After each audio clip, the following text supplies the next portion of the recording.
Good morning. I'm Nina Matei, a master's student in emergency services and disaster management, and my research will use the warning response process to understand public communication in Hernando County, Florida during Hurricane Hermine in September 2016.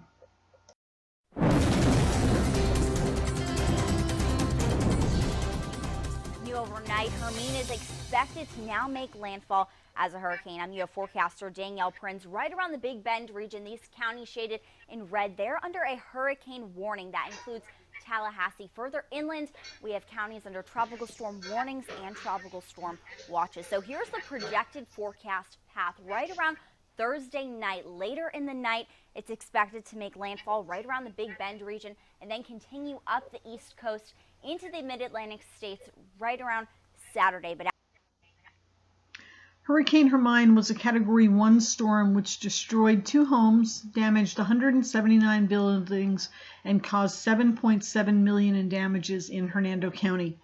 Officials used many methods to warn residents, including traditional and social media, went door to door, deployed message boards, and made public phone calls.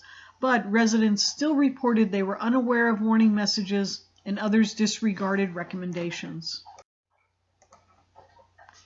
Emergency officials cannot determine the effectiveness of warning messages in Hernando County because they do not know the preferences of residents. The purpose of this qualitative and inductive research is to understand factors that may have contributed to perceptions and evacuation behavior in Hernando County during Hurricane Hermine in 2016. In 1964, Williams defined public communication as a sequence of factors that encourage or block protective actions like evacuations. And in 1994, Fitzpatrick and Maletti based their communications model on the warning response process. Information and sender factors include the message content, style, and how messages are delivered. Receiver factors include the recipients, the places they live, and who they interact with.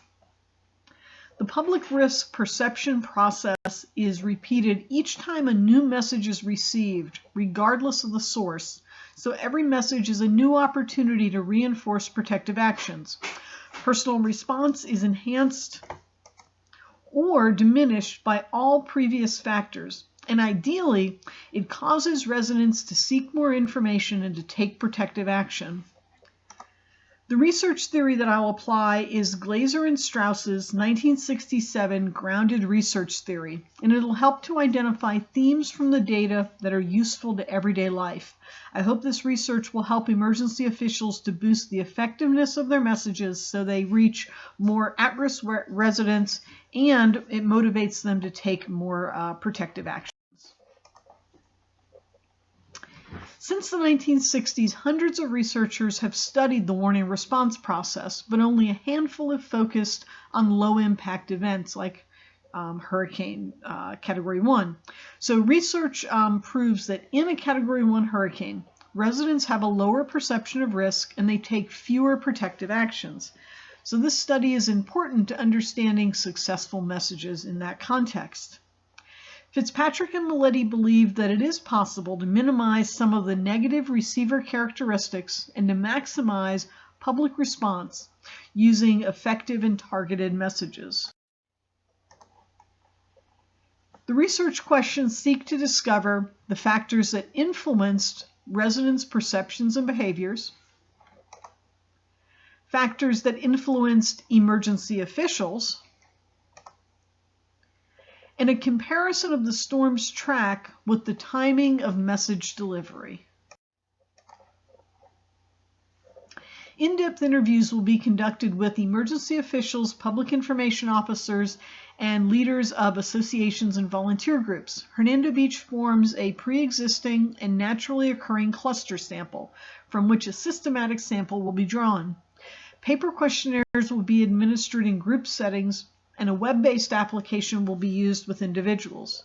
The document analysis will include warning messages issued by local, state, and federal agencies compared to the storm's progress and development. Interviews will be conducted with at least 2 officials in each category, and the snowball technique will identify additional participants. According to the U.S. Census Bureau, more than 6,000 people live in Hernando Beach's census tracts 415.01, 415.02, and a small section of 416. So a 100% cluster sample is not feasible. There's too many people. A systematic sample of every 10th person will yield 600 participants, enough to ensure a no more than 5% margin of error at the 95% confidence level. Data will be monitored as they're collected to ensure they mirror the at-risk population's age, gender, race, and ethnicity. Although this is not necessary to submit the research to the Institutional Review Board at the University of Florida, participants will be reminded that their actions are voluntary, there are no benefits or payments, they may skip any question, and they may withdraw at any time without penalty. University procedures will be followed to ensure anonymity and confidentiality and to protect data. Paper and electronic data will be stored according to record retention policies and procedures and destroyed within policy timelines.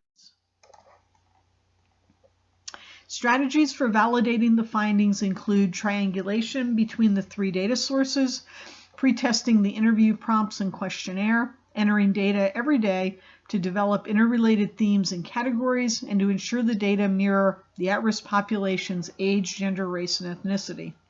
Limitations of this small-scale study include the small sample size, the effort to limit the margin of error to 5% at the 95% confidence level. The qualitative research will use grounded research theory to define the themes and the concepts as the data are collected, entered, and analyzed. And this makes the findings more applicable to the lived experience of the at-risk residents and the emergency managers. I want to thank you for listening to my presentation, and I am glad to answer any questions that you have and to clarify any of the information that I presented.